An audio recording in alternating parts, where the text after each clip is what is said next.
ताज्या घडामोडी आणि नवीन बातम्या पाहण्यासाठी आमचं मी साक्षीदार हे चॅनल सबस्क्राईब करा।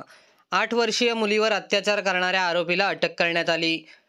8 वर्षीय मुलीवर 2 सप्टेंबर रोजी दुपारी 2च्या सुमारास अत्याचार केल्याप्रकरणी 40 वर्षीय आरोपी विरोधात पनवेल शहर पोलीस ठाण्यात गुन्हा दाखल करण्यात आला। यातील पीडित मुलगी 8 वर्षांची असून तिला आरोपीने घराच्या समोरील बाजूस असणाऱ्या बाथरूममध्ये नेले आणि तिच्यावर अत्याचार केला।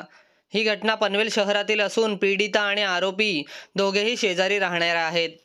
या प्रकरणी पोलिसांनी 40 वर्षीय आरोपीला 3 सप्टेंबर रोजी अटक केली। या प्रकरणी पनवेल पोलीस अधिक तपास करत आहेत। 2 सप्टेंबर रोजी 8 वर्षाच्या मुलीवर पनवेल शहरामध्ये अत्याचार झालेला आहे। सदर इसम हा 40 वर्षाचा होता आणि तिच्या बाजूलाच राहत होता। त्यांनी संधी बघून तिला घरी बोलवून आणि त्याच्या घराच्या टॉयलेटमध्ये तिच्यावर अत्याचार केलेला आहे।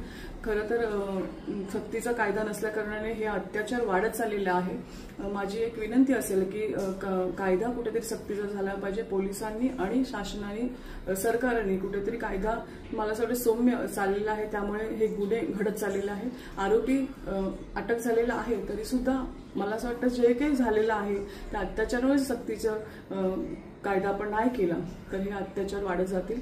मला असं वाटतं कुठेतरी ह्याच्यावर विचार विस्मय झाला पाहिजे आणि कायदा हा कठोर झाला पाहिजे।